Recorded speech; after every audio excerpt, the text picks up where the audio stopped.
You're now listening to Sound Talent Media. Check out more shows at soundtalentmedia.com. Hey, what's up, everyone? I'm Matt McGachy, the vocalist of Cryptopsy and the host of the Vox and Hops Metal Podcast, where I sit down with fellow metal musicians. We talk all about their lives and music while sharing killer craft beers. If you've ever wanted to sneak backstage and share a beer with one of your favorite musicians, well, Vox and Hops is the podcast for you. This week on the podcast, I dropped a killer episode with Kelly Schaefer of Atheist. There is this episode and over 440 other ones to help you enjoy life, metal, and craft beer. So what are you waiting for? It's time to become a Vox and Hops head. Cheers. Hey, what's up, everybody? This is another Ask Sweetwater introduction that we're doing today. With me today, I have Sweetwater sales engineer Josie Franco. How's it going, man? Hey, what's going on? Doing great. How are you? Whoa, hanging in there. Just hanging in there. Right? Like the cat on the motivational posters. Yeah, pretty much. Exactly. Well, let's dive right into it. Why don't you tell the people a little bit about yourself and what you do and all that jazz? Sure. Yeah. Lifelong guitarist myself. Started with classical guitar when I was 3. Used to do a bunch of different orchestral stuff and competed internationally, the GFA when I was a teenager. Studied in Spain for flamenco guitar right after high school, and then came back. Started working within music retail. Been doing this for about 10 years at this point, over a decade, and deal with a whole bunch of different bands, specifically metal. It's like a big influence in like what I do within music, as well as the different people that I talk with on a regular basis here, and do all sorts of different projects. If it's like lighting or live sound or anything like that. So yeah, lots of different recording projects too, which is a lot of fun. Good times. Very fun. So, this is a question, this Ask Sweetwater question that we ended up picking this time. And it was asked by several people. So, okay. There's like 5 or 6 different people who asked the same question. And I think it's not, it's not really gear related, but it is a question that a lot of people, you see it in the forums, they don't really know why it exists. But the question is, why do you guys call people? That's a great question. I love that question. So there's a couple different reasons for that. So if you place an order with us, you're going to get a phone call. And the reason for a phone call in particular is because it's the easiest way to be able to communicate with somebody and the most efficient way, right? Because you have the ability to be able to interface with somebody across the country and be able to explain things in real time as opposed to an email or a text. I deal with a whole bunch of different clients that are touring bands and everything. They'll text me, but when they want to have a conversation, they will call me, right? It's the reason why, it's easier to be able to kind of understand what somebody's trying to do and be able to help them out, right? If it's something urgent as well, if it's like something that's on back order, if there's something else that maybe, you may have forgotten as well, which does happen. If it's like, you need cables for this in order for this to work with your current setup, and it's a lot easier to do that within a conversation over the phone. Also, to follow up, make sure you got what you ordered from us. It's a huge deal for us to make sure that you're able to get it all dialed in with your setup. If you're trying to get your pedal board all perfect, if you have some additional questions, we can answer them right then and there, as opposed to an email or a text or something like that. That makes a lot of sense. So there you go, folks. That's the reason. There is a method to the madness. It isn't just because they want to, exactly. Hassle you. We're not trying to, pester or annoy anybody, and especially with the people that I mentioned, like if they're across the country or they're in Europe and, try to be mindful. But, we don't know all of the time where everybody is, of course. So, not trying to wake up anybody. We know everybody's musicians. Exactly. We like to sleep till 11 if possible. Yeah. That's the goal. Yeah, without a doubt. So the next part of this question, since somebody is going to be winning $50 gift card to Sweetwater through this, oh, rad. What would you spend the $50 on if you had $50 to spend there? I would probably put it towards a pedal. I think it's like the easiest thing to put towards like a guitar pedal, because there's so many different flavors now. And if you were like on the fence on something, You can always scroll through and usually find something that you could throw on there. Or even like just patch cables. I mean, you can always use more patch cables. I have a whole bunch of like different sizes depending on like how I want to redo my pedal board. So yeah, that picks strings. I mean, you could get a whole bunch of stuff for $50 in my opinion. Perfect. Well, thanks so much for coming on and doing this. This was a treat to talk to you, and you clarified the mystery for all of us just regular folks out here. Without a doubt. Yeah, thanks so much for having me. Really appreciate it.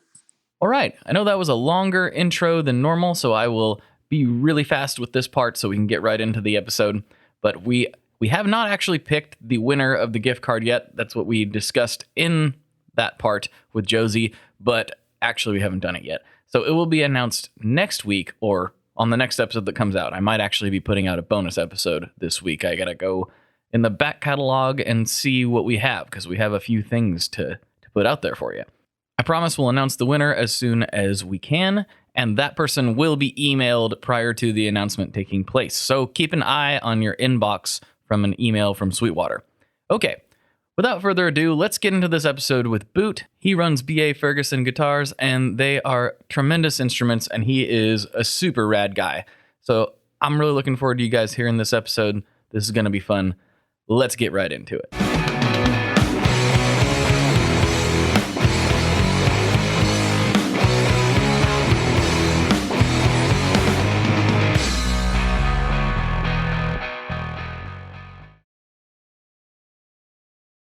Hello, everyone. Welcome to another episode of the Tone Mob Podcast, the show about guitar tone and the people behind it. I am your host, Blake Weiland, and with me today, I have Boot Arreola of B.A. Ferguson Guitars. What's going on, man? How's it going, Blake? Thanks for having me. I'm glad we finally got to do this. It's been a long time coming. Sure has, yep. Never thought we'd be so busy with a COVID shutdown and all that stuff. It's bizarre how busy I have been with that. It's like, what is, like, I thought we were supposed to be not doing anything. Exactly. Yeah. Same here, man. It's been nuts.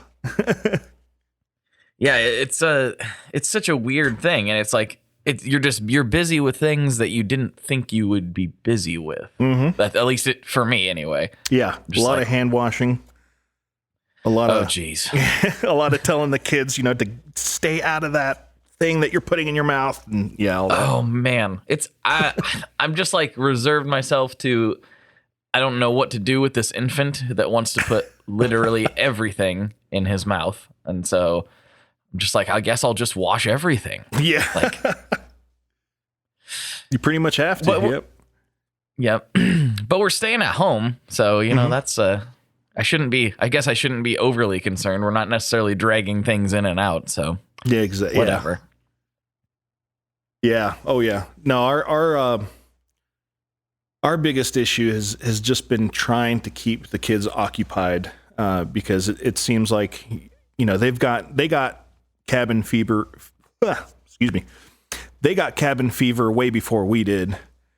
Right. And so it was like the first day of quarantine, everyone's just getting on each other and being super mean to each other, and so yeah, trying to find stuff for them to do so that they don't kill each other has been super challenging.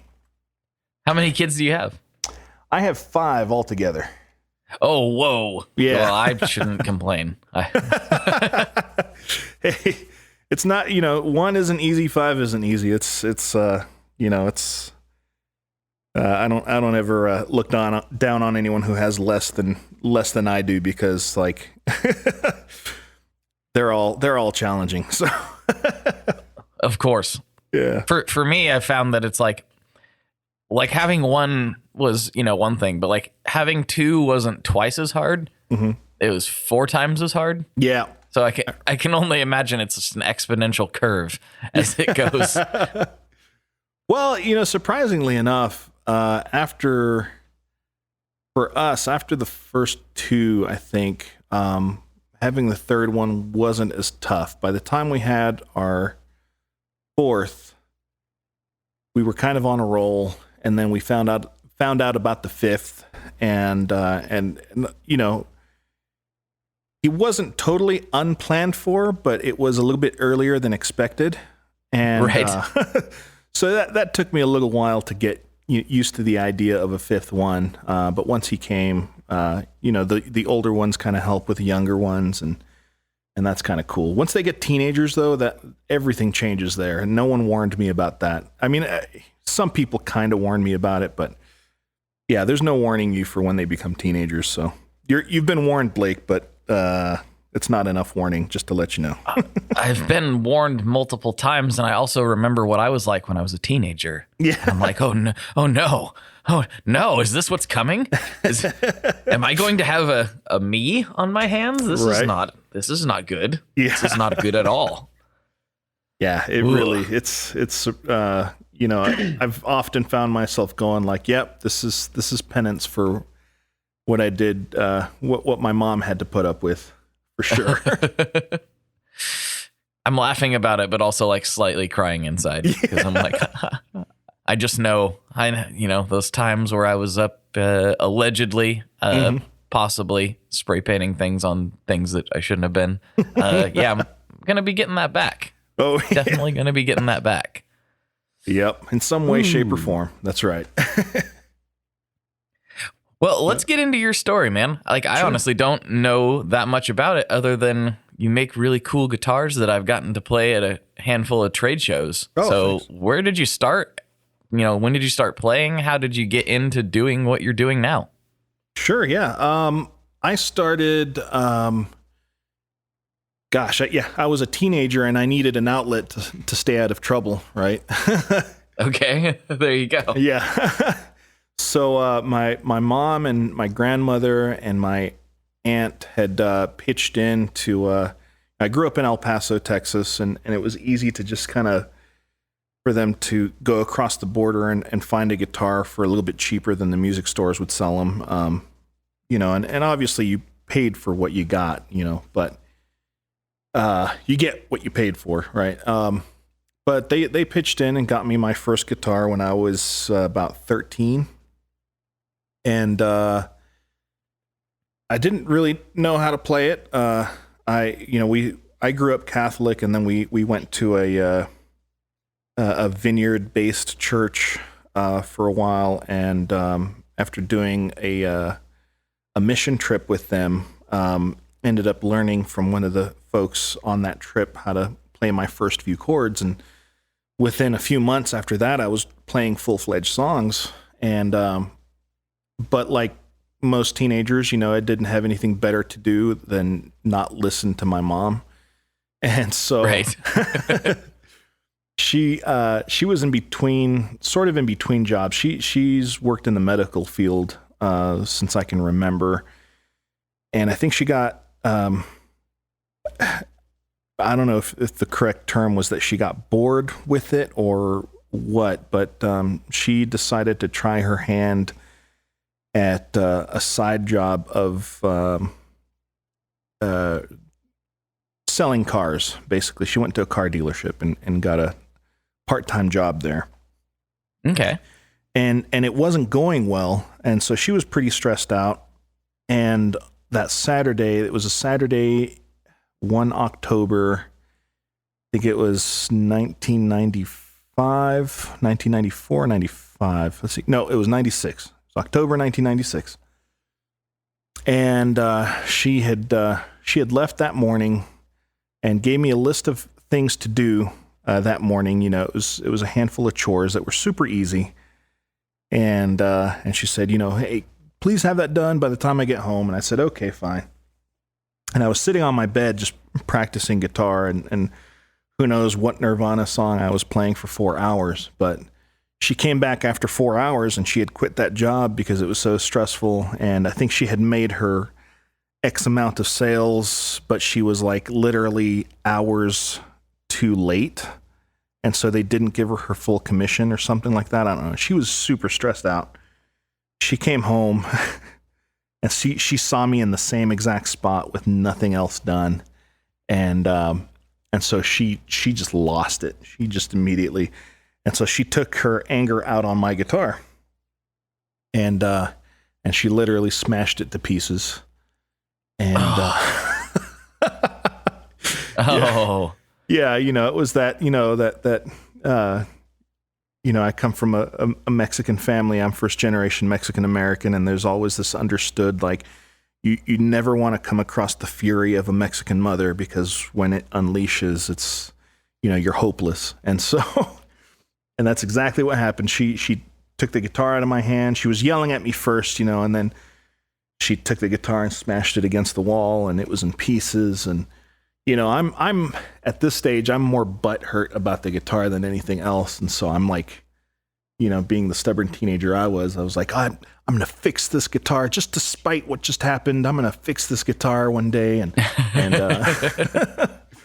and of course it never happened, but my mom felt really bad, and told her, she went and told her coworkers about what happened the next week. And the doctor that worked at her practice ended up giving me some spare guitars that he had. And then other friends heard about what happened, and they did the same thing.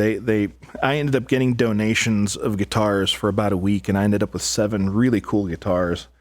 Oh, wow. Yeah. And so that worked out, I guess. Yeah, it really did.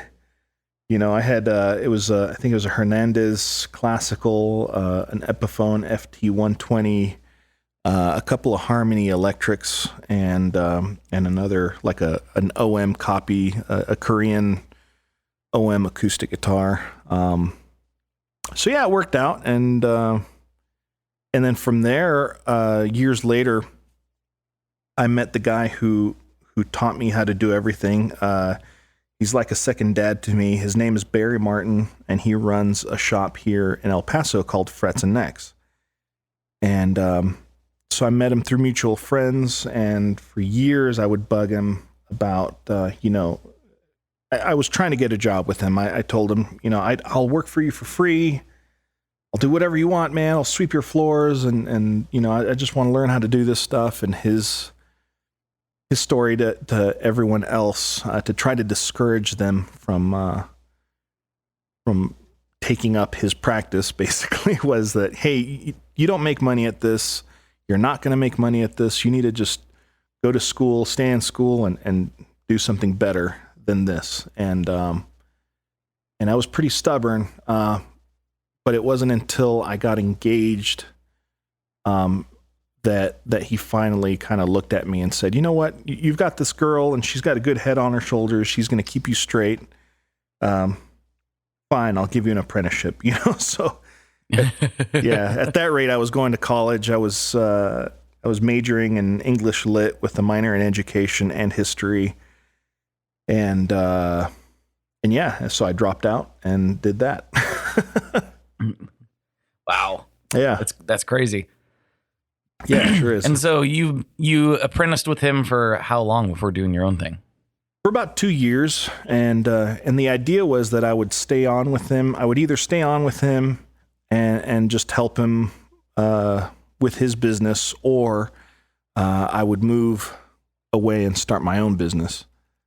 So that was 2004. And by the end of my apprenticeship, my wife and I were really struggling to make ends meet in El Paso. So we moved back to her home state in South Carolina, and just built up the business from there. And 15, 16 years later, here we are, Yeah. Yeah, it's always that it's just weird how things work out sometimes, Yeah. You don't ever know where, I used to like kind of look back on some of the things I did previously, and I'm like, why did I waste my time doing that? You know what I mean? And then it's like, well, if you had never done it, like who knows if you would have ended up where you are right now? You know? Yeah. I have to be reminded of that kind of on the regular basis, because I look at like some of my work experience and stuff. I'm like, this has nothing to do with what I'm doing right now. If I had been able to work on this for that period of time, I'd be so much better off. But it's like, who would have known? Like, who would have thought that you would have been doing this, talking to people on the internet? Like that was barely a thing. Yeah. It was definitely a thing 10 plus years ago. Sure. But yeah. Not that many people were doing it. It was still pretty new. Yeah.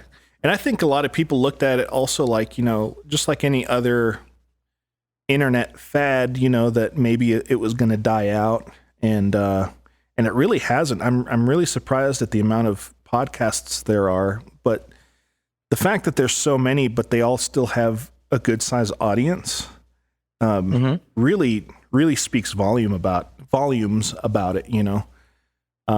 I kind of think about it as it's really FM radio's replacement. It really is, Basically, that's my viewpoint too. I haven't willingly turned on the terrestrial radio like in several years. Yeah, like I it comes on and I like quick, turn it off. I like turn it off quick before something dumb comes into my ears. Yeah. It's weird, but it's interesting because I don't know anybody that regularly listens to podcasts that only listens to one podcast, and I think that's why why so many shows have so many listeners, because there's a lot of crossover with certain things. Yeah.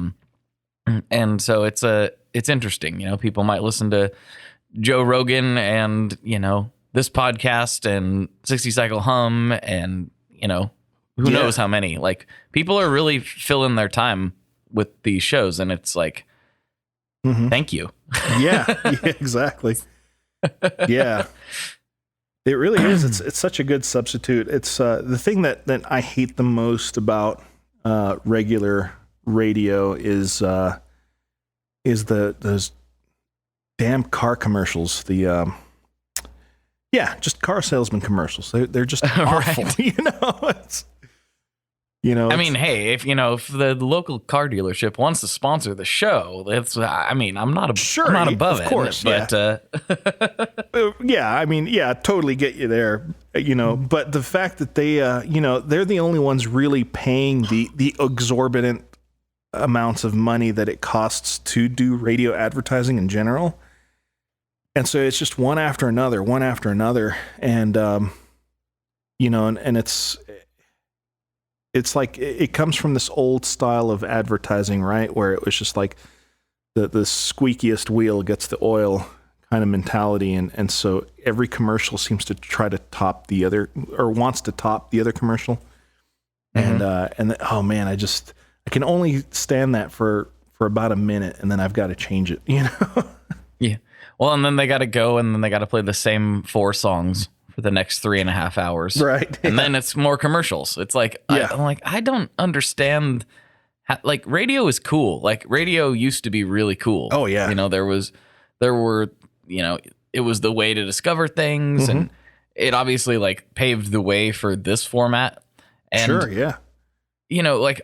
I'm not necessarily like a big fan of his or what he does, but like Howard Stern paved the way for this kind of thing. Yeah, he in really a lot did. of ways. Yeah, and talk radio. And then some before him and all that, obviously. But he was like, it's weird that like radio has fallen into this format when it's like clearly talk stuff is very wanted by people. How come there aren't more?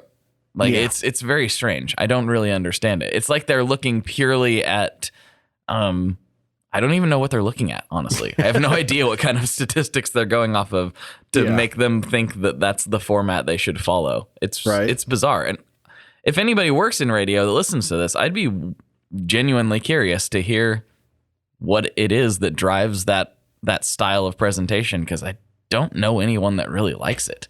Yeah. Yeah, it's just, everything evolves and changes, and I'm sure,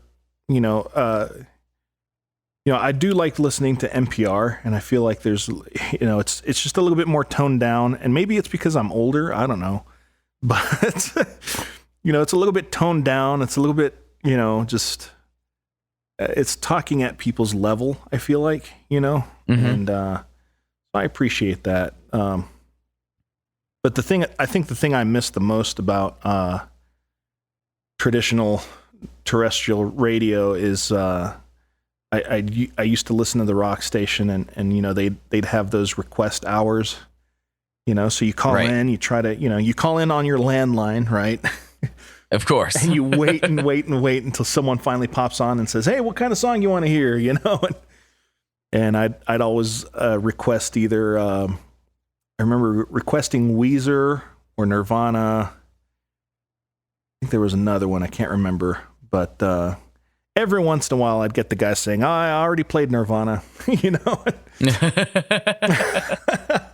Of course you did. Yeah. But you were talking to a real person and waiting, and there was, I don't know, there was something valuable about that. That was really, really cool. Yeah, I wonder if there'd be any way to do that with podcasting. You know, I guess there is. I guess you could live stream while you're podcasting and have people call in. I guess isn't that what they do? You can do that for sure. It's not something, I mean, you couldn't call in with a request for music. Sure. The music and podcasting thing gets really sticky. Yeah. Because obviously, like, it's easy to, like, get the file and, like, put it into a podcast if you want, but you don't actually have the rights to do that. Mm-hmm. Yeah. And so, you know, that's all just for personal use is what it's supposed to be. Sure. And so you can get into some pretty serious hot water for that. It's actually kind of amazing to me that there are a lot of music-based podcasts, some that have pretty decent sized audiences that I don't know if they're actually, you know, utilizing the music correctly. Oh wow.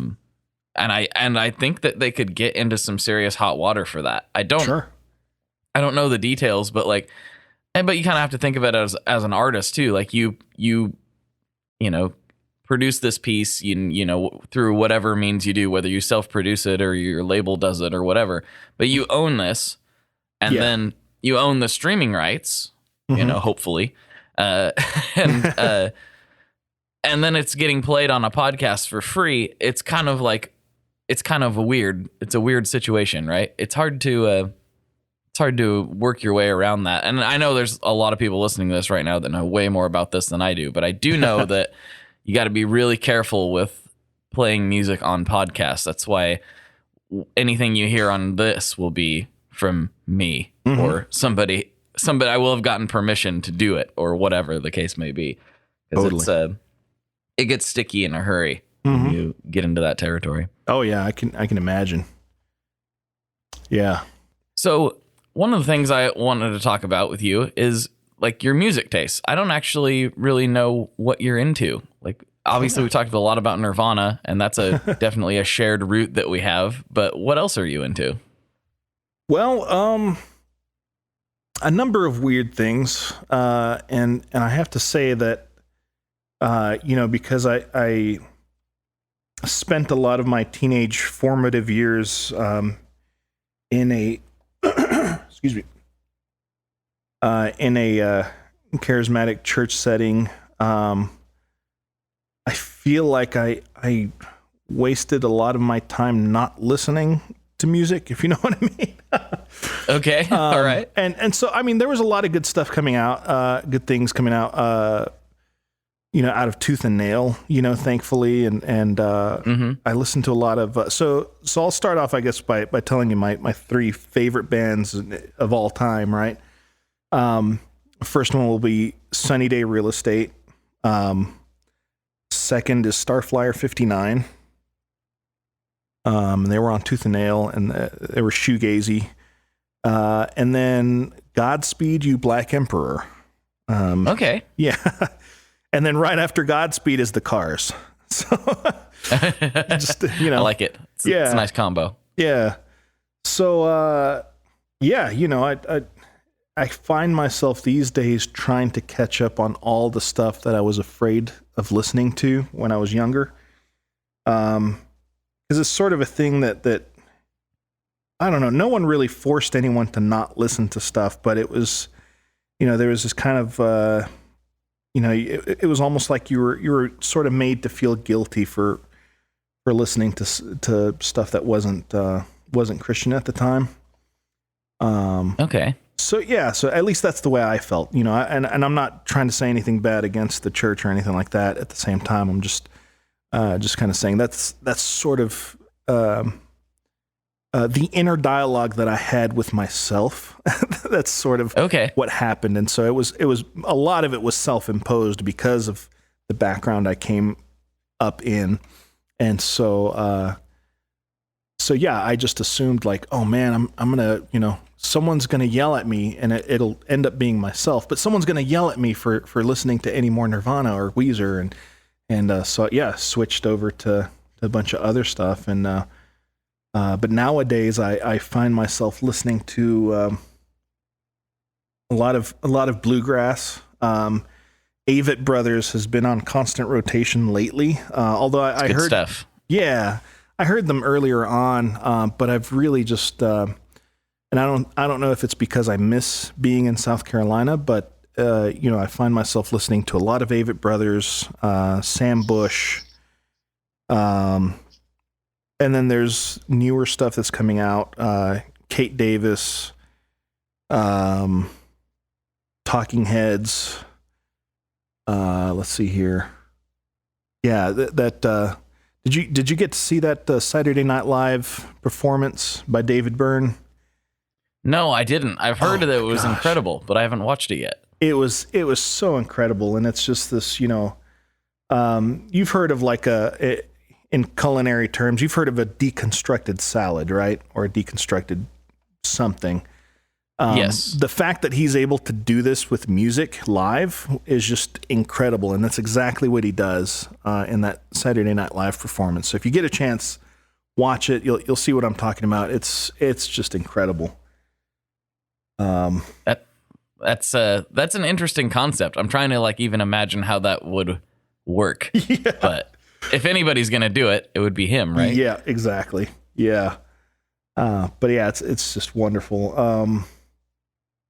I don't know. Let's see what else. I do like my share of like hardcore music, punk rock, stuff like that. I grew up listening to a lot of Zayo.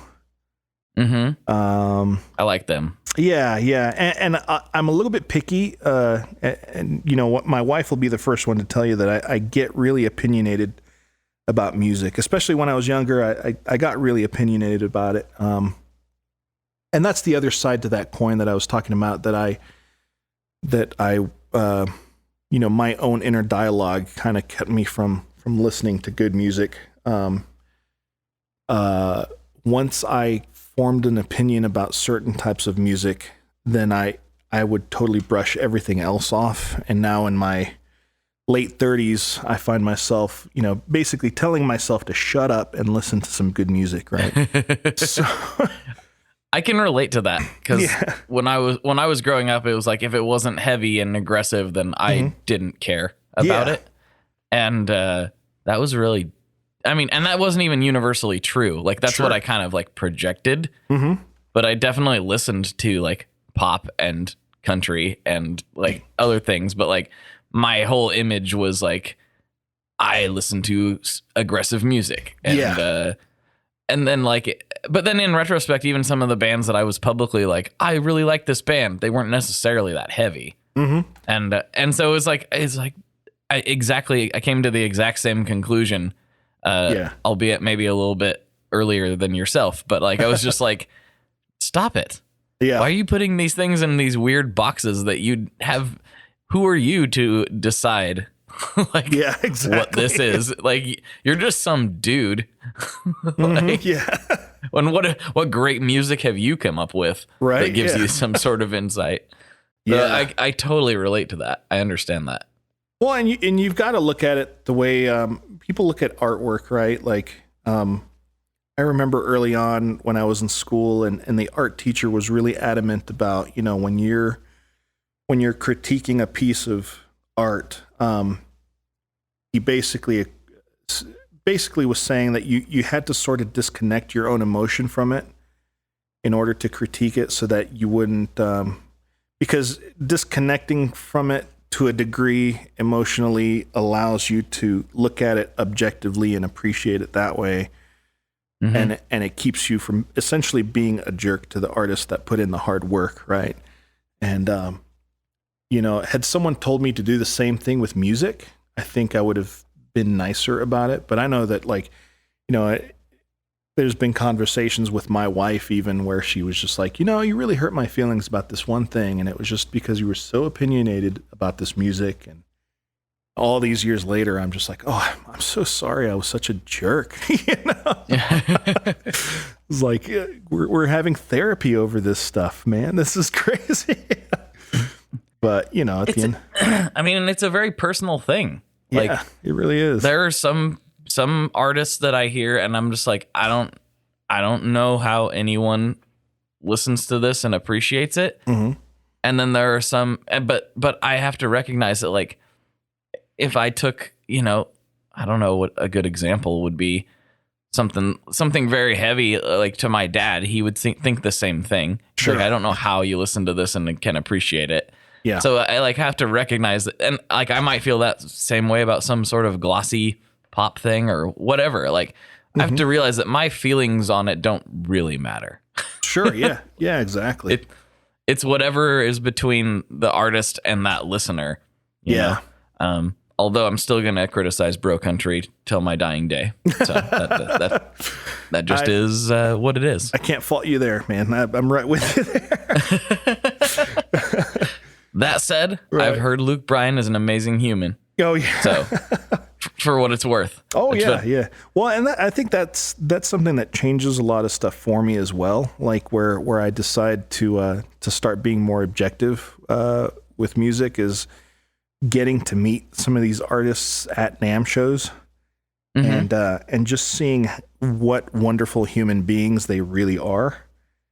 And gosh, it makes me actually go back to the music and listen to it, and I might not listen to it like every day, but I can turn it on and basically like get over myself and kind of go like, hey, I met the person that's doing this particular thing in there, and this is all right. There's a huge level of appreciation that ends up happening from that point. But I don't know. It's all part of our growth, right, in this life that doesn't stop.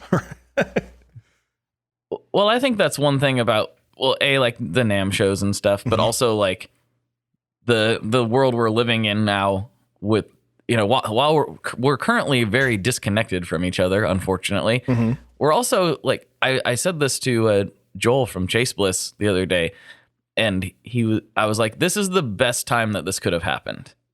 Right. Like, really, in our history. Like, can you imagine like being quarantined without all this connectivity? Because that's happened before. Yeah. Like how would you feel if we couldn't do this? You know what I mean? Like this makes it so much easier for me personally. And like now you got podcasts to listen to. You can there's never been, so for creators and for the audiences, there's never been a better time for this to happen. I mean, I don't want it to ever have happened. Right. That would be the ideal. But you have access to billions of different forms of content now that you can pass the time with. Yeah. And creators can put out things for people like in a way that's been unprecedented. And so like really, like if it has to happen, now's the time. Like it's try not to take that for granted, because we can podcast and we can video chat and we can do, whatever. It's a kind of a beautiful thing that we can all still remain so connected, even though we're isolated. Yeah, I agree with you there. I think it's the thing that's sort of helped keep me sane. I'm kind of an introvert. I'm I guess what you would call an omnivert, but I'm more more on the introverted side, because I do need my break from people. But yeah, seeing there's been a lot more live streams happening on Instagram and all that stuff, and I think that's the one thing that's helped me to keep connected in times where I start kind of stressing out and I start getting anxious. Is just to be able to just hop on real quick, and whoever just happens to be available hops on, and you kind of start talking back and forth, and you get to vent a little bit or whatever. It doesn't matter, and that level of human connection right now has been really helpful for me. For my wife, on the other hand, she's way more of an extrovert than I am, and so she has a hard time with the with the technological side of things, in her mind, she's still like, there's still distance between us. I need hugs. I need this, I need human connection. And so she's having a little bit of a hard time with it, but, yeah, technology has made this thing way easier than it would have been. Heck, even 10 years ago, Seriously. Yeah. Yeah. 10 years ago is weird to think about, right? Yeah. That was 2009. If I say 2010, yeah. What year are we in? If I say 2010, like I was thinking about this with my car the other day. It's a 2012. And I'm like, yeah, it's still pretty new. It's a 2012. Like, wait a minute. Yeah. It's not that new. Yeah. Like it's new enough. It's a perfectly fine car, but it's like, wait, whoa, this car's old. Now right. Let's not even talk about my 1994 pickup truck that I used to consider to be new-ish. Mm-hmm. Like, yeah, time is a weird. It's weird how it feels to us. You know what I mean? Yeah. Like it's a strange thing. It really is, and it just gets weirder and weirder as you get older. It's how old are you? I'm 31. Okay, I'm 38. So that's not too far off, but yeah, I feel like as I'm getting closer to 40, time seems a little bit faster, and that kind of freaks me out a little bit. But I feel like it's going way out of control fast right now. Yeah. So I'm a little bit freaked out as it is. I mean, well, this podcast started in 2015. Yeah. And I'm like, I remember so clearly like all the details around starting it and doing it, and I'm like, that was in 2015? Right. 2015 was 5 years ago? What? Yep. What is going on right now? Time, man. Time. Crazy stuff. Yep. Well, since this is supposedly a guitar podcast, yeah. Maybe we should talk about guitars. I suppose so. I guess 35 minutes in, start talking about guitars. Right. Yeah. What do you make? Not? Tell people what you make and what you do. Sure. So I make electric guitars and acoustic guitars. It's not as well known that I do acoustic guitars because I don't make as many of them. But my main shtick, I guess, for years has been to use reclaimed or responsibly sourced woods. And so I do the best I can with my research as far as if I'm using woods that are not reclaimed, then I try to make sure that it's a wood that's renewable, or if I have a certain stockpile of a certain wood, like once that wood is out, it's out, and that's that. And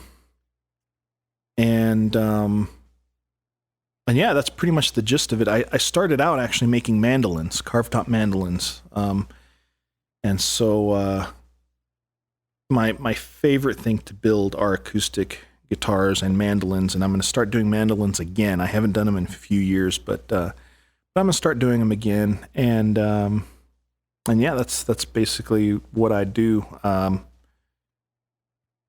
in a nutshell, I guess. Yeah. I did not know that. I only have played your electric guitars, and that's all I've seen. So Yeah. This is a revelation to me as well. Yeah, in fact, in 2015, I did actually I did bring some acoustic guitars to the Summer NAMM show that year. I think I brought two, I think it was, and one was a 12 fret, kind of like an LOO model, and then the other one was a 14 fret LOO model. And but yeah, they take a lot longer to make, and so that's part of the reason why I don't make as many. But I'm trying to figure out, since the flyweight, I'm trying to figure out some other processes that I can do in order to make the time or be more efficient in making some acoustic guitars, because eventually I want to do like a flyweight level acoustic. And so that's okay. Yeah. So that's in the works right now, but yeah, 2015 was the last time I brought an acoustic to a NAMM show. So it's been a while. It has been quite some time. Yeah. That's probably why I didn't know, because in 2015 I started this podcast and I thought, I hope I can go to NAMM someday. That'd be cool. Yep. So yeah, it's a whole thing. Like trying to start a guitar company, I have to imagine, is one of the most difficult things you could do in the musical instrument business. You know, it's so dominated by, a handful of really big companies, and trying to crack into that market has to be extremely difficult. Sure. Yeah. I think, I think I had the added benefit of, first of all, technology. So my first builds, from scratch, cause I would do parts casters all the time, but, from scratch, I made my first mandolin in 2008. I think I started somewhere in 2007 and I had it finished by February of 2008. And then I started on my next mandolin and then an acoustic guitar, and I was learning at the same time. But I would post photos on Facebook from my flip phone that I had back then, and so being able to spread the word through Facebook was a really big deal. What I found that was kind of dangerous, though, was that it was easy at that time to sort of build up a name a little too fast and maybe get yourself in hot water with kind of like what some of these other companies did that kind of ruined stuff for people for a little while. There was that... I can't remember the name of them, but there was an acoustic brand that came out, and I think it was just one guy, but he used the internet as a marketing tool, which is what you're supposed to do, right? But he made it seem like he was bigger than he really was. And I think what happened is he got inundated in all these orders and couldn't, took money, couldn't complete those orders, had hundreds of orders, who knows, and then went under, right? Because he wasn't organized enough to get everything done in time and all that stuff. And so I think early on I was very impatient when I was younger as well. So I wanted to be the next big thing and all that stuff as well. But I found myself, once those situations happened, I think I saw the other side of that coin and said, you know what, like, it's best to be as honest as possible. And I'm honest as I can be when it comes to, posting online, and sometimes, like Nick Greer, who's my good friend, sometimes will call me and will tell me like, hey, you're being a little too personal here, And I'm just like, man, that's all I can do, man. Like that's, how about you? You're being personal too, It's like, yeah. But look, listen to me. I was gonna say Nick's pretty personal on his social medias. Oh yeah, exactly. And but it's just that rapport we have with each other, where we can criticize each other and all that stuff. And so he'll tell me like, man, you don't need to talk about that. Just do your thing. And I'm like, I'm doing my thing. And so we agree to disagree eventually in that conversation, but Nick's wonderful. I love Nick. He's awesome. But yeah, so I had the benefit of the internet. I had the benefit of, doing my Instagram account when it first came out. And I was always really stubborn about Twitter because I felt like if you used Twitter, you were a sellout. Again, that was that younger opinionated self. Once I formed an opinion, I really stuck to it, and now I find myself using Twitter, and so I'm not a fan. Like I understand the reservation. Like I have a Twitter account, but you can tell from my activity level, and Instagram versus Twitter, it's pretty stark. Yeah. Well, and for me, it's the same deal. I find myself kind of, going, okay, how do I not spread myself too thin, and how do I, because it takes time to do a post. It's almost another job now, and So I've got mine. Oh, it is another job. Trust me. Yeah. So I do a lot of posting for a lot of people. Oh yeah. Yeah. It's man. And I did that too for a time for another company called Monk Drums, which is in this area as well. But yeah, it's a full-time job. And I don't think people really realize that, but having to, find time to post along all platforms takes some time. So what I've done is I have my Facebook automatically repost to Twitter. Mm-hmm. And then every time I post on Instagram, I'll have that repost to Facebook automatically. And then whenever people comment, I try to do my best to go across all the platforms and reply back as best as I can. But that's allowed me to continue to post on Twitter without actually going on Twitter. And then every once in a while I'll go on Twitter and I'll post something completely random or just something that you won't find on Facebook or Instagram. But it's very seldom that I do that. It's usually when I'm just curious about, if someone's just ranting about something stupid or whatever. Right. Yeah. Wait, ranting on Twitter? No. Say it isn't so. Yeah. No way. Yeah. Oh, man. But, well, so we're getting kind of close-ish to the end of the episode. Sure. And I'm kind of curious. You mentioned before we started that you had questions for me. Sure. And I'm like, this could go bad, but let's see what happens. Yeah, let's see what happens. Okay. So First I did not expect to be asked questions, but that's okay. Yeah. Yeah, I figured I'd shake things up a little bit if you were into it. I'm into it. Let's do it. So first question is, what is your social security? No, I'm just kidding. Well, it's never mind.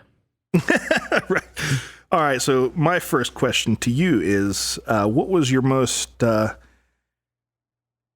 memorable or favorite guitar that you ever owned that you might not have now? Or what was your first guitar? Okay. So a lot of the listeners will know that I've only ever gotten rid of one guitar. Oh, nice. So I still have my first guitar that was my own. Mm-hmm. It's an Ibanez acoustic electric. Oh, nice. That I was talked into. It's an okay guitar. It looks really pretty. It was not expensive. It's got like that fake veneer, so it looks like it's like flamed maple, but it's definitely not flamed maple. It's an okay guitar, but in retrospect, I mean, I have a lot of mixed feelings on it. Sure. I love it because my grandparents bought it for me for Christmas, and I did pick it out at Guitar Center. Nice. But as I've gotten older, I realized that like my grandparents bought it, and then my mom also chipped in, and she sold her Yamaha acoustic to help pay for this thing. Oh, wow. Well, in retrospect, nobody really knew what we were doing because that Yamaha acoustic, it was a substantially nicer instrument. Yeah. like it was like a 70s Yamaha. Like those are good. Man. Yeah, those are great. Yeah. And so now I'm like, I have this very mixed feelings on that guitar. So that's Sure. But it is the first one that I ever actually could call my own. Yeah. So I do have a special attachment to it. And then, because my family did come together and buy it for me. So that's cool. My first guitar. And I'm looking at it laying over there in the corner right now. Yeah. Wondering if I can make it sound better somehow. Oh, yeah. No, those things are great, man. They had really great pickup systems in them. And the older ones, did pretty good. Anything, like a lot of the newer ones will have trouble, from my repair years, right? This is experience from my repair years. Some of those Ibanezes sometimes will have the bridges come off. But the older ones, like what you're talking about, gosh, man, they held up really well. They might not have sounded really great, but they played great and they held up really well. So, man, that's a great guitar, I think. Yeah, it is really pretty. Yeah, I gotta say it. That's what kind of drew me to it. I knew Ibanez as a brand, and it was very attractive. So yeah. That's great. That's awesome. Yeah. Well, yeah, I'll, my most excuse me. Probably my most memorable guitar is a Korean Strat that I do still have, and I branded it as the first BA Ferguson a long time ago when I tore it all to pieces and refinished it, but it was it was probably made by Samick, but it was a Blade 1 is what the brand name was on the headstock. Okay, nice. Yeah, but it had some great sounding pickups in it. I got that from a friend. But all right, well, on to my next question for you here. All right. So, what was your most? What's your? Let's see here. How do I? I wrote notes in here, but didn't actually form the entire question. So now I'm forming the question. I know that move. Yeah. What has been your weirdest encounter at NAMM? Oh, my weirdest encounter at NAMM specifically. That one's kind of tough. There's a lot of weird encounters at NAMM. Yes, there are. I have to say, the one that, like, I've had some weirder stuff happen. Like, I've told this story a million times, so I won't go into it again. But my friend Jess and I accidentally almost stole Yoshi, who's the president of Boss. We almost stole his Uber by mistake one time. That was pretty weird. It was just like, it was back in the day when Uber wasn't as like prevalent with the whole check your license plate thing. Mm-hmm. Yeah. And it was just the exact same make and model that was supposed to roll up and the same color everything. And so we were like, and we just were like, we were standing out by the curb and they weren't there yet. Yoshi and his people that were with them. And this Corolla rolled up and we're like, yeah, that's what's supposed to be, picking us up. And we crawled in the back seat and all of a sudden these Japanese men were running out of the shadows telling us, no. That's not yours. And it was not. It turns out it was not our Uber. So that could have been weird. Yeah. But the actual like weird thing that weirds me out the most in a good way is, when people, it doesn't happen like all the time like it does with YouTubers because most people just know my voice. Yeah. But getting stopped by listeners. Oh, that's awesome. Like, I'm like, whoa. Like there's some people that are like, in the Facebook group and like really part of like deep in part of the community that like I know like kind of on a somewhat personal level. That's different. It's when it's a random dude that I've never talked to before. Yeah. And it's like, hey, Blake. I'm like, hey, you. That's always really weird. But I love it. It's like it's really awesome. So don't hesitate if you are one of those people. But it's weird because in my mind, I'm still a diesel mechanic that people don't know. Yeah. And that a few people know me now, which is weird. So, that's awesome. But it's awesome. Yeah. What'll be really weird is if people just start randomly hugging you, right? Like, then that would get even weirder. That would get weird. I don't know if I'd quite be so into that. Please don't randomly hug me. Oh, man. Oh. Hey, let's just put it this way: if you're on the hug level, you'll know it. That's what I'm saying. That's awesome. That's cool. All right, my last question for you. Okay. Is what is your favorite childhood food? Ooh. Oh, I never getting to know thought Blake about this. Yeah, I never thought about that. My favorite childhood food. Mm-hmm. It could have been something your mom made or your grandparents. See, food culture and how I grew up was always a thing, right? So my grandmother used to make this stew, and she made it once a week without fail. When I came home from school, we'd always have I guess it was second lunch, early dinner. I don't know. But she'd always have food prepared every time I came home from school. And she made this like beef and potato stew. And so I had to really think about that one. I was like, oh man, like what other kind of question can I ask? And something was happening with lunch with the kids and everything. And so I was like, oh, I got it. And so I figured, everyone's got something that they remember from when they were a kid that was just kind of I don't know, maybe a comfort thing or Yeah. Yeah. There's a lot of things that come to my mind. A lot of it comes from my grandma, Nice. of course, because Yeah. grandmas rule. Fortunately, it's not really a childhood food. It's just it's came with me as an adult. And she passed away several years ago, but for Christmas dinner, I look forward to this Christmas dinner every year. And like part of me wants to have it more often, but then part of me wonders if that might ruin the magic a little bit. Yeah. Sometimes we'll do it for a special occasion, like sometimes. Yeah. But like it's pretty much just Christmas dinner. And she had a prime rib recipe, like with the dry nice. rub and her marinade and everything that she would do. That is just, I'm thinking about it right now, just wanting to eat it so bad. And so she documented it all. And so she's got this prime rib recipe that's just amazing. And we still make it. And it does taste like how she did it because we follow it just right to her instructions.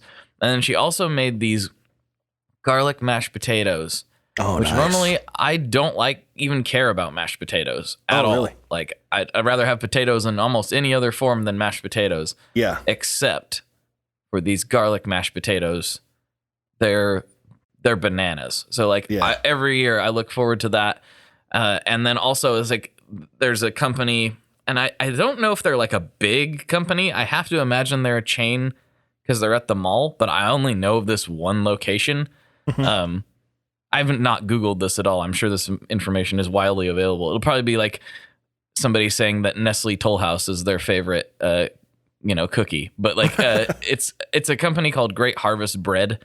Okay. Never heard of it. And I don't know how big they are, but they're at our local like mall. So I have to imagine there's more than one. Oh, I'm sure. Yeah.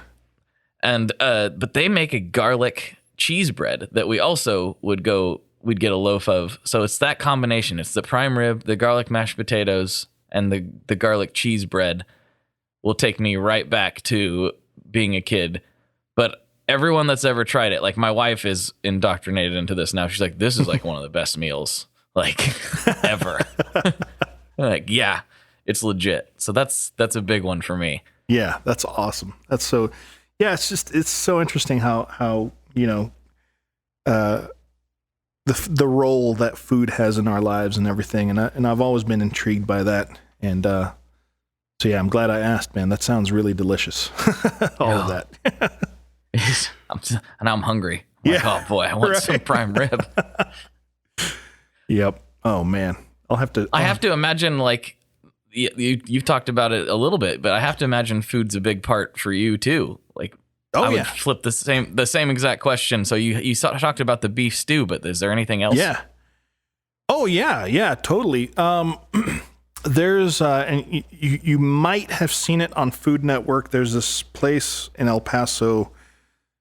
It's not really Mexican food, but it's not American. It's its own thing, and it was created by an Army veteran guy that came out of the military at Fort Bliss, settled down. He was from El Paso, and he decided to open up this restaurant, and it's called Chico's Tacos, and they're not really your traditional tacos, and on paper the whole thing doesn't make sense.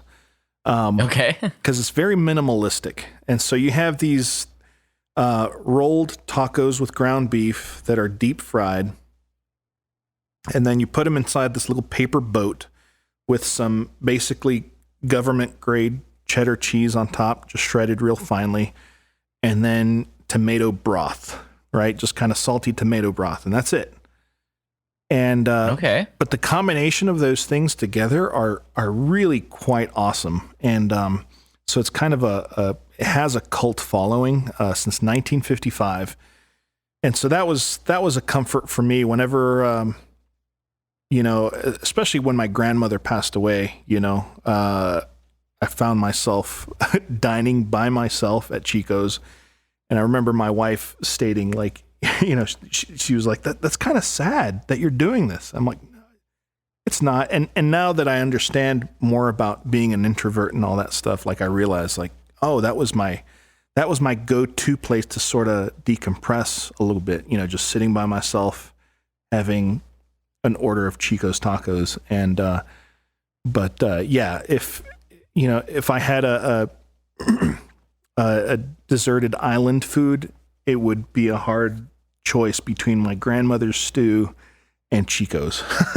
Gotcha. Yeah. Gotcha. If you I ever just pulled come up out a here, picture while I'll you were take you out talking there. about it.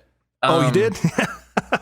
I'm thinking I would definitely go to town on that. Yeah. Like for sure.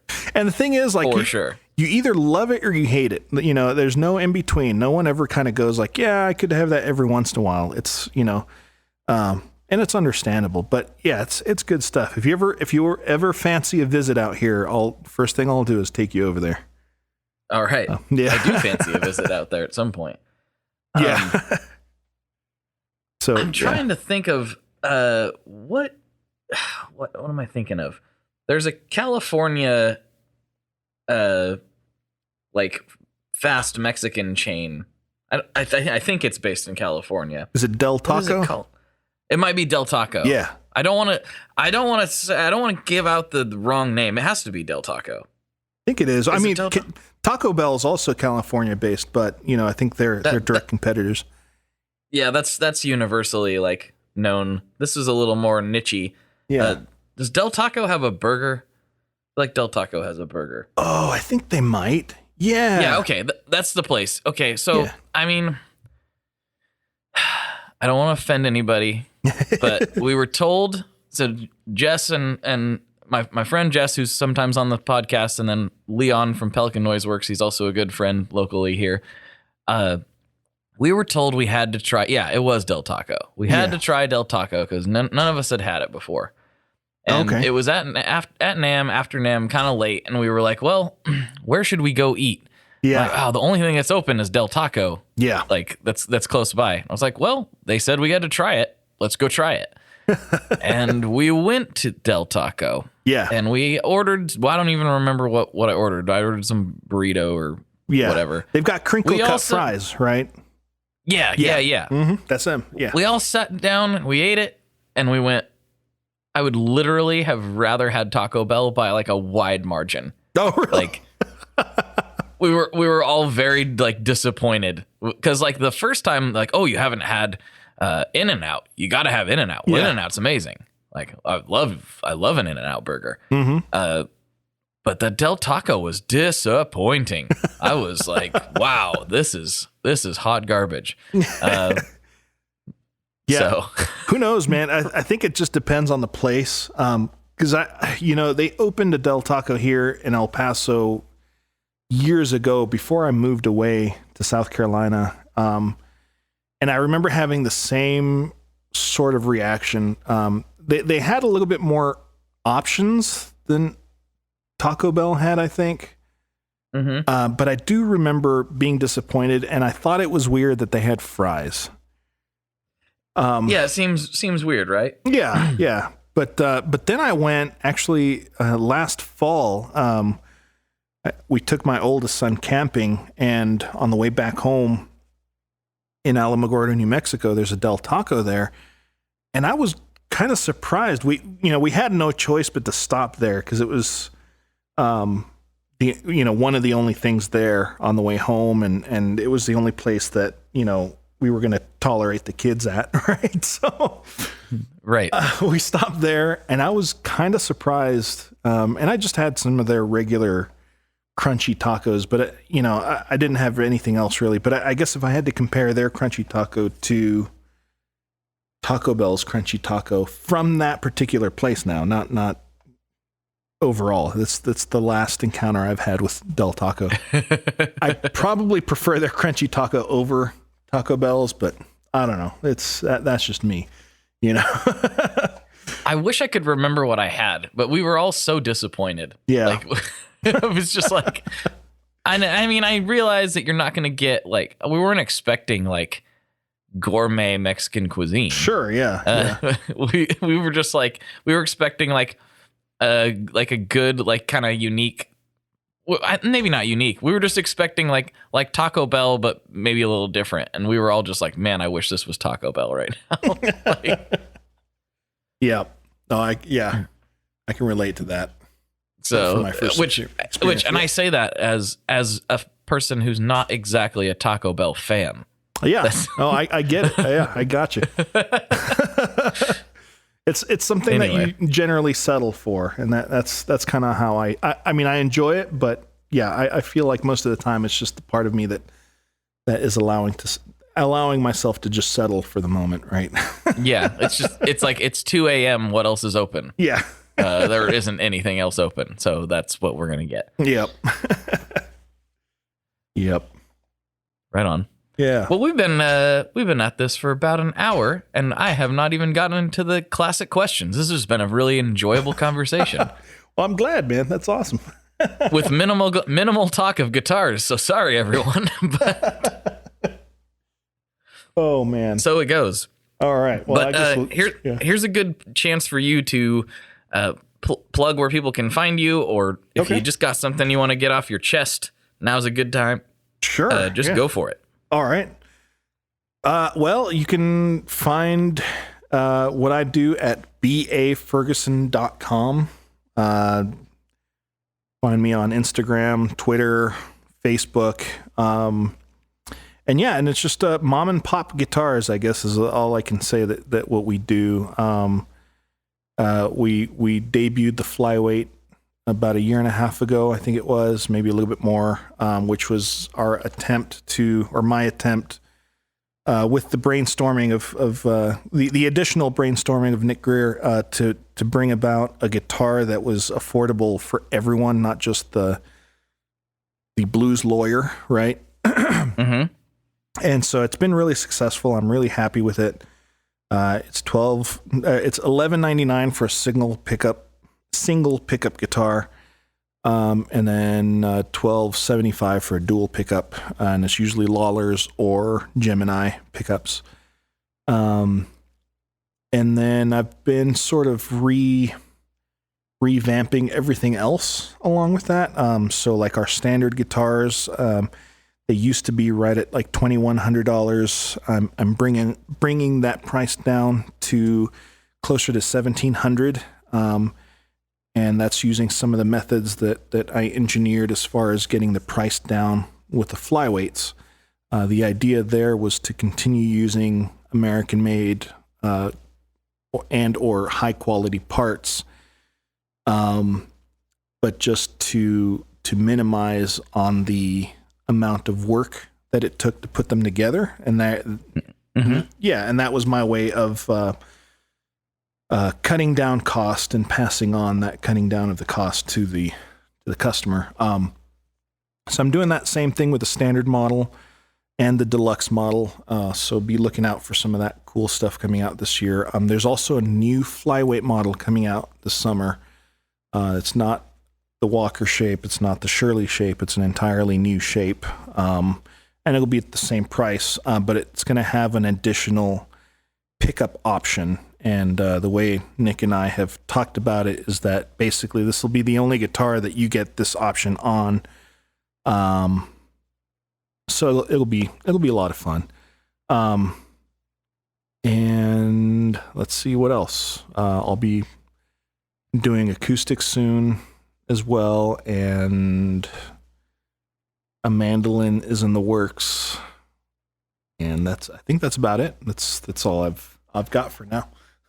Sounds good. Yeah. Sounds good. All right, here we go. Classic question time. All right.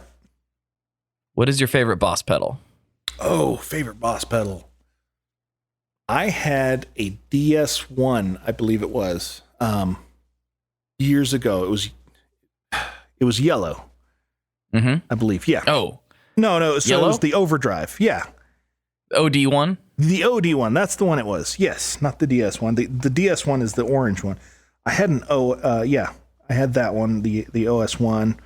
And I found it. I was playing gigs with my band, and after a show, we used to host shows at our church, and someone left it, never came back for it for about a year.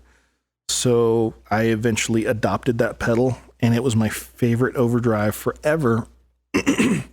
And then about a year later, at a show, someone walked away with it. So somebody adopted it from you. yeah, exactly. So I was like, well, I guess serves me right. I mean, I don't know. I think at a year, you're pretty fair. Right. To, be like, I don't think this guy's coming back. Yeah. But it's kind of weird because I have had that experience with a weightlifting belt. Oh, really? Where like it was at the gym in the corner for a long time. And it was a really nice one. Mm-hmm. And I left it there for months and months and months. And then I finally took it up to the lost and found. I'm like, this has been back there for a long time. I'm guessing that whoever's this is not going to get it, but like, I might as well bring it up to the lost and found so it's not just sitting in the corner. Yeah. And then again, about a year went by or so. I'm not exactly sure the time frame, a long time, but I was finally like, has anyone ever claimed that belt? And they were like, nope. And so I adopted it.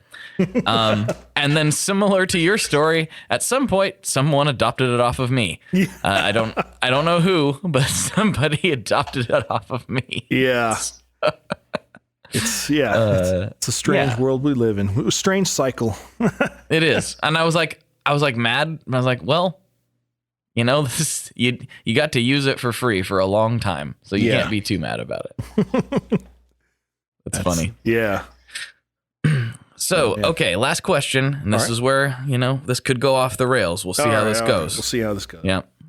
What kind of pizza do you like? Oh,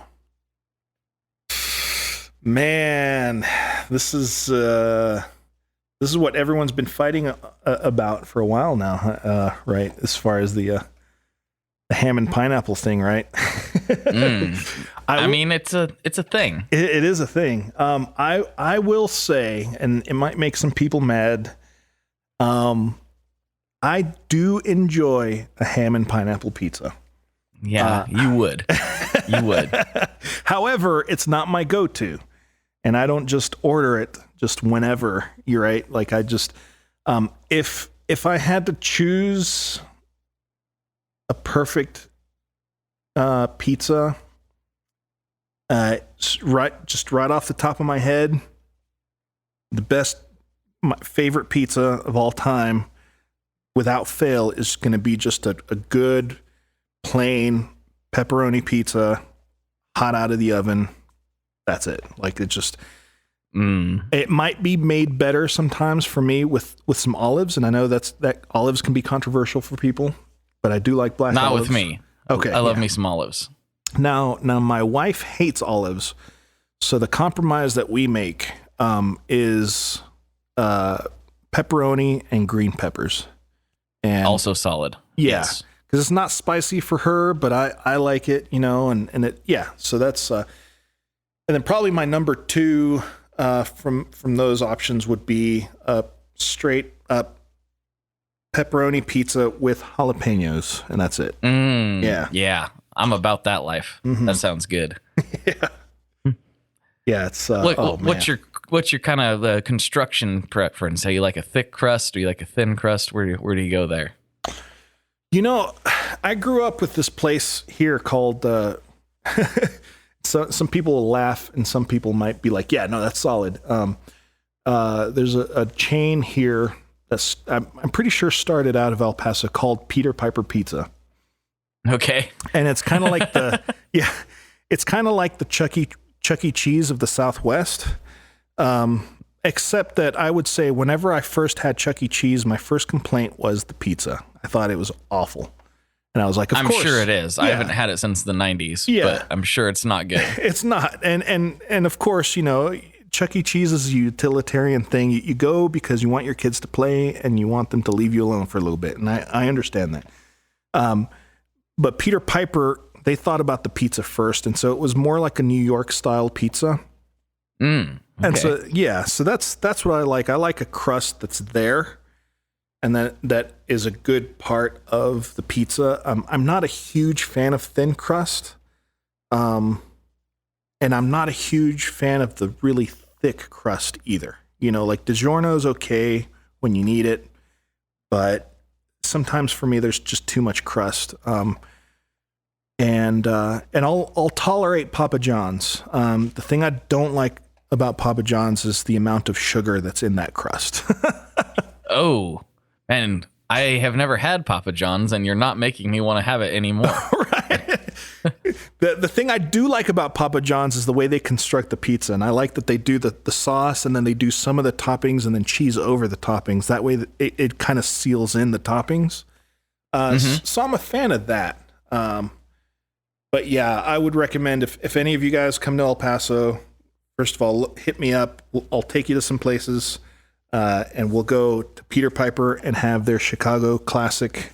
So it's like if you blended some Chicago ingredients with New York style pizza, and by no means, like, I don't want to give the impression that Peter Piper is this like amazing New York style pizza. It's not. It's not as good as New York style, right? But it's pretty good. You know? It's just pretty good. You know? It's comfort food. Right. Yeah. Like, don't fly to El Paso for it. Exactly. I'm not trying to say, you know, more than what it is, but yeah. So I'll go there. I like that. I have tried Chicago style pizza as well, and I really do enjoy it. It is, I will say, it is more like a casserole, but still, I do like that stuff. Yeah, I feel like I feel like Chicago style pizza is it's a pizza. I've said this on the podcast before. This is not new information, but sure, it's a pizza cousin. You know, it's like, yeah, there you go. I can deal with that. It's like a calzone. Like a calzone, you would never call a calzone a pizza, but it's kind of like pizza. Yeah, it's got the same ingredients, but the delivery method is different. It's the same with a lot of Mexican food. It's like it's a tortilla, some meat things, you know, whatever. But it can be a taco, it can be a burrito, it can, you know, it changes. They're all cousins. Yeah. Yeah. I don't know if I've said this on the podcast, and then we can probably wrap this up. Probably a good idea. But I used to kind of think differently about this, but my wife has convinced me, and I believe it to be true. If I had to eliminate all other ethnicities of food out of my life, the one I would keep is actually not Italian, despite the fact we talk about pizza all the time. Oh, man. It would be Mexican food. Oh, really? That's the one I would keep. Yep. Nice. I would keep Mexican food. I love Mexican food so much, and I don't talk about it enough for how much I love it. It's so good. And it really is, despite what some people think, we do have some pretty good Mexican spots in the Pacific Northwest. You just gotta look harder than you would in California or something. That's the thing, that the further away you get from the Southwest, the harder it is to find, but it is possible to find it. I will say that. And you know, like the adaptations that different regions come up with are not terrible, you know. You know, California Mexican is its own thing. You know, Cali Mex is its own thing, and I enjoy it. You know, you also have Tex-Mex. So yeah, I'd love to see what Oregon Mex would be like. I think I don't know how much the spots I really enjoy. I don't really know how much they've changed it, because like my favorite spot is just a couple of miles from my house, and I feel very fortunate because it's incredible. And the lady that started it was straight from Mexico. Oh, nice. She immigrated up here and started this restaurant when I was a teenager, and her family still uses those same recipes. And I don't think there's been a lot of alteration to them. They're I mean, it's the best chorizo I've ever had in my entire life. Oh, nice. So good. Oh. Yeah. Oh, man. Oh, it's lunchtime, man. It is lunchtime. We got to go eat. That's right. Let's wrap this podcast up. What do you think? That sounds good to me, man. It was a lot of fun, man. This is a good time. I'm glad we finally did it. This is awesome. All right, everyone. For Boot, this is Blake. And as always, folks, good luck and good tones. All right, people. I hope you enjoyed that and had as good of a time as I did. I really enjoyed talking with him. And man, what a delight to be able to do this for you guys. I know that there's all kinds of craziness going on, but you guys are still tuning in, downloading the podcast, and that honestly means the world, because that's how I pay my bills. So thank you so much for this. It's really, really amazing that you're listening to this point. I know I say this every week, but I really, truly mean it. And if you like the show and you have the ability please check out the Patreon for the show. There's new episodes every week that go up there that are exclusive to Patreon subscribers, and they get to listen to them all on their lonesome. And so that starts at just $5 a month, and that literally helps keep the lights on over here. Like, in the most literal sense, that is paying my electric bill, electric bill right now. So thank you to all the Patreon subscribers. If you have the ability at all, please check that out. If you don't, I totally understand. I get it. Things are crazy right now. Just try to tell a friend, family, coworker, somebody who you think might enjoy this podcast. That is huge. Spreading the word about it. You know, you might have to tell them 10 or 12 times before they actually download the thing. But hey, tell them about it. Spread the word. It's awesome. All right, let's see. Do we have anything else? That's probably enough for this week. Make sure and check out the Tone Mob on all the social medias, especially Instagram, and especially the Facebook group called The Tone Mob. We talk about food and sometimes gear in there, if that's your thing. All right, folks, I'll talk to you next week. Stay safe. Goodbye. One last thing before we totally sign off here. I just want to remind you that if you do any shopping at Stringjoy, that's Stringjoy guitar strings made in Nashville, that will help me out as well. As I've said for years, I'm heavily involved in that company, and I really do think they're making the best products on the market. So if you would like to try custom strings, go to tonemob.com/stringjoy and check them out today. I seriously love what the team down there is doing. I help them out with all kinds of things, and by you supporting them, you are also supporting me as well. And hey, you need some strings, so why not get some custom strings just for your guitar and playing style? Again, the link for that is tonemob.com/stringjoy, and that will take you right to their website, and you can do all your shopping through there, and that will help everyone involved out. So thank you very much. Talk to you next time. We are brought to you by the wonderful folks at Gun Street Wiring Shop. Yes, Gun Street Wiring Shop. I've talked about them before. I used to say based out of Bend, Oregon, but guess what? Sean moved to my neck of the woods. Sean's in Portland. Sean is awesome and has helped me with a bunch of stuff lately. And if you have wiring needs for your guitar, he can help you too. If you want to get weird with it, he can get weird. If you just need to spruce things up a little bit, there's your guy. He takes all the guesswork out of doing your guitar wiring, and he makes it simple, and his customer service is top-notch, and I can't say enough good things about Gun Street as a company. I really respect Sean and what he's all about, and the product is top-notch. I've got 3 different guitars that now have Gun Street harnesses in them, and I could not be happier. So go to gunstreetwiringshop.com and check them out.